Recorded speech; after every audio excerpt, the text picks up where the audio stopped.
अस्सलाम वालेकुम नाज़रीन, TBN न्यूज में आप सभी का खैर मकदम है। आइए देखते हैं आज की अहम खबर। 26 जनवरी से नए राशन कार्ड के लिए दरख्वास्तें कबूल करने चीफ मिनिस्टर रेवंत रेड्डी का ऐलान।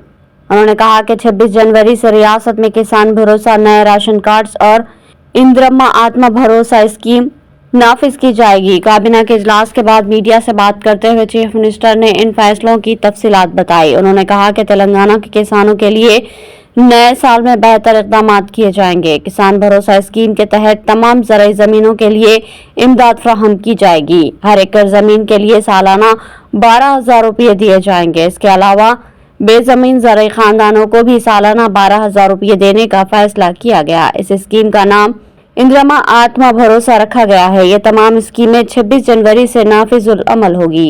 చాలా సంవత్సరాల నుంచి రేషన్ కార్డుల సమస్య పేదవాళ్లను పట్టి పీడిస్తుంది.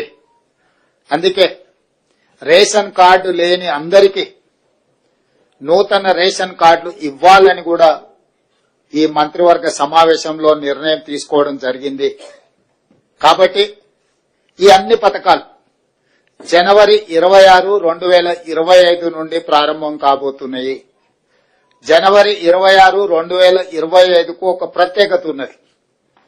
మన రాజ్యాంగం అమలు జరిగి డాక్టర్ బాబాసాహెబ్ అంబేద్కర్ గారు మన రాజ్యాంగాన్ని ప్రసాదించి అమలు చేయబట్టి 75 సంవత్సరాలు పూర్తి చేసుకుంటున్న సందర్భంగా జనవరి 26, 2025 నుంచి పథకాలన్నింటిని కూడా అమలు చేయాలి అని చెప్పి మా ప్రభుత్వం నిర్ణయం తీసుకున్నది.